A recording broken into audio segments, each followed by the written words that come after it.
আমিতো খবৰ ল'বলৈ যাব বিচাৰিছোঁ, পুলিচে বাধা দিছে। কৈছোঁ যে এইটো আমি খবৰ ল'বলৈহে আহিছোঁ, গতিকে আমাক যাবলৈ দিব লাগে, কিন্তু এতিয়ালৈকে পুলিচৰ ফালৰ পৰা তেওঁলোকে এই অনুমতি প্ৰদান কৰা নাই। গতিকে মই ক'ব খোজোঁ যে আমি গণতান্ত্ৰিক যি পৰম্পৰা, গণতান্ত্ৰিক যিটো ঐতিহ্য, ইয়াক ৰক্ষা কৰিব লাগে। খবৰ ল'বলৈ আহিছোঁ, খবৰ লোৱাৰ সুযোগ দিব লাগে। আৰু মই ভিতৰত সোমাই থকা যিসকল পুলিচৰ বিষয়া আছে তেওঁলোকক আহ্বান জনাইছোঁ যে আমাক ভিতৰলৈ যোৱাৰ অনুমতি প্ৰদান কৰিব লাগে। গণতান্ত্ৰিক আন্দোলন আৰু গণতান্ত্ৰিক অধিকাৰ এটা মষিমূৰ কৰিবৰ কাৰণে বিজেপি দলে, বিজেপি চৰকাৰে আৰম্ভণিৰে পৰা, চৰকাৰ গঠন কৰাৰ পৰা তেওঁলোকে কাম কাজ কৰি আহিছে। জনগণৰ গণতান্ত্ৰিক কণ্ঠক মষিমূৰ কৰিবৰ কাৰণে বিভিন্ন সময়ত বিভিন্ন কূট কৌশল ৰচনা কৰা আমি দেখিবলৈ পাইছোঁ। আৰু শেহতীয়াকৈ দুলীয়াজানত হোৱা যি ঘটনা, এই ঘটনাৰ পাছত আজি গণতান্ত্ৰিকভাৱে এটা আন্দোলনৰ কাৰ্যসূচী গ্ৰহণ কৰা হৈছিল, অসম বন্ধৰ কাৰ্যসূচী। সেই কাৰ্যসূচীত অংশগ্ৰহণ কৰা বিভিন্ন সংগ্ৰামী নেতা, বিশেষকৈ বীৰ লাচিত সেনাৰ নেতা শৃংখল চলিহাকে প্ৰমুখ কৰি বিভিন্ন নেতাক কৰায়ত্ব কৰা হৈছে। বিভিন্ন অঞ্চলত, কেৱল মাত্ৰ দুলীয়াজানতে নহয়, অসমৰ বিভিন্ন প্ৰান্তৰ পৰা আহি থকা বিভিন্ন নেতা কৰ্মকৰ্তাক এনেকৈ কৰায়ত্ব কৰি চৰকাৰে তেওঁলোকৰ স্বৈৰতান্ত্ৰিক যিটো চৰিত্ৰ, গণতান্ত্ৰিক আন্দোলনৰ বিৰোধী যিটো তেওঁলোকৰ চৰিত্ৰ, সেইটো চৰিত্ৰ তেওঁলোকে উদঙাই দেখাইছে।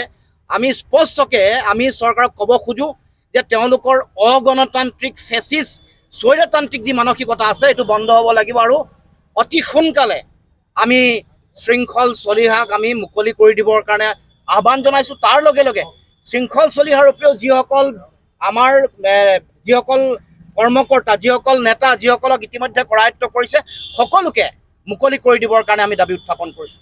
থলগিৰি ভূমিপুত্ৰ মানুহৰ অধিকাৰ, মাটি ভেটিৰ ৰক্ষা, ভাষা কৃষ্টি সংস্কৃতিৰ ৰক্ষাৰ কাৰণে আমি আৰম্ভণিৰ পৰা দীৰ্ঘদিন ধৰি আমি সংগ্ৰাম অব্যাহত ৰাখিছোঁ।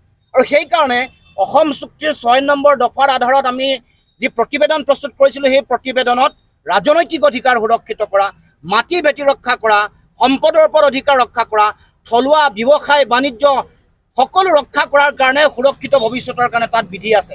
কিন্তু আমি দেখিছোঁ যে কেন্দ্ৰীয় চৰকাৰে বা ৰাজ্য চৰকাৰে এই প্ৰতিবেদনখন কাৰ্যকৰী কৰিবৰ কাৰণে ব্যৱস্থা গ্ৰহণ কৰা নাই। গতিকে আজিও আমি পুনৰ ক'ব খুজিছোঁ, আমাৰ অধিকাৰ ৰক্ষা কৰিবৰ কাৰণে বা অসমৰ খিলঞ্জীয়া থলগিৰি ভূমিপুত্ৰ মানুহৰ অধিকাৰ ৰক্ষা কৰিবৰ কাৰণে চৰকাৰে যিটো গণতান্ত্ৰিক আৰু জাতীয় দায়িত্ব আছে, এই দায়িত্ব পালন কৰিবই লাগিব। আৰু এই গোটেই বিষয়টোক লৈ আমি দেখিছোঁ যে চৰকাৰী যন্ত্ৰৰ ফালৰ পৰা, মুখ্যমন্ত্ৰীৰ ফালৰ পৰা এটা ৰাজনৈতিক ষড়যন্ত্ৰ ৰচনা কৰা হৈছে। প্ৰথমতে ক'লে যে যেতিয়া তেওঁলোকে হেণ্ডকাফ, মানে মুখ্যমন্ত্ৰীৰ নিৰ্দেশনা নহ'লে কোনোবাই হেণ্ডকাফ নলগোৱাকৈ থাকিব নোৱাৰে। মানে মুখ্যমন্ত্ৰীৰ নিৰ্দেশনা নহ'লে কোনেও হেণ্ডকাফ লগাবলৈ সাহস নকৰে। গতিকে মুখ্যমন্ত্ৰীৰ নিৰ্দেশনাতে কামটো হৈছে।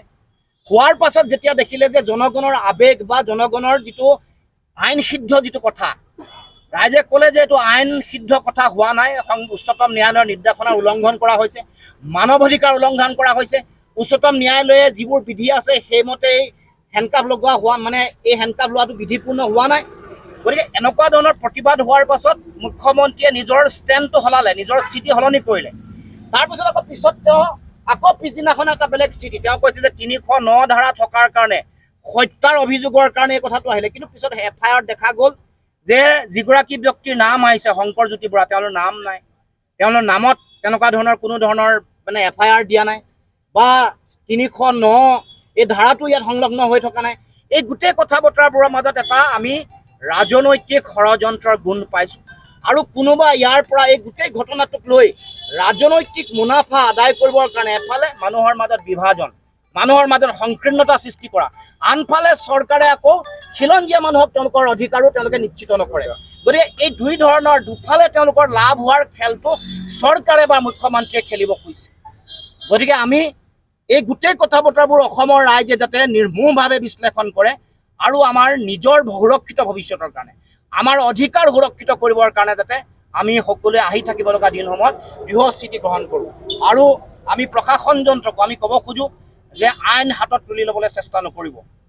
অসমত কিছুদিনৰ পৰা জংগল ৰাজ সদৃশ পৰিৱেশ এটা সৃষ্টি কৰিবলৈ বিচৰা হৈছে। গতিকে আইনৰ শাসন হ'ব লাগিব, পুলিচ ৰাজ, জংগল ৰাজ এইবোৰ হ'বলৈ দিয়া নহ'ব, এইটো কথা স্পষ্ট। আৰু সেইকাৰণে ক'ব খোজোঁ যে আইনৰ মতে দেশ চলিবলৈ দিয়ক। এইখন দেশৰ গণতন্ত্ৰ, এই দেশখনৰ এখন সংবিধান আছে, ন্যায়পালিকা আছে, আইনৰ মতে অসমত বা ভাৰতবৰ্ষত শাসন হ'ব লাগে। নতুন ধৰণৰ ব্যৱসায়িক সংঘাতৰ কথা আহিছে দুটা গ্ৰুপৰ মাজত। গোটেই বিষয়টো এটা নতুন ধৰণৰ মূৰ আকৌ লৈছে।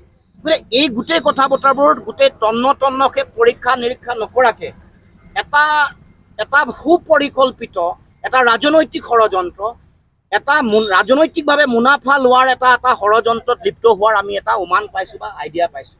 গতিকে যিসকল ইয়াৰ লগত জড়িত সকলো তদন্ত হ'ব লাগে, তদন্তত যি দোষী শাস্তি প্ৰদান কৰিব লাগে। কোনে এই কথা সংঘটিত হ'ল? মানুহৰ মাজত এনেকুৱা ধৰণৰ সংঘাত সৃষ্টি কৰা কথা, মানুহৰ মাজত এটা গোষ্ঠী সংঘৰ্ষৰ এটা পৰিৱেশ তৈয়াৰ কৰাৰ যিবোৰ কথা বতৰা, এইবোৰ যিসকল দোষী, যিসকলে প্ৰৰোচনা কৰিছে, প্ৰত্যেককে কৰায়ত্ব কৰিব লাগিব, শাস্তি বিহিব লাগিব।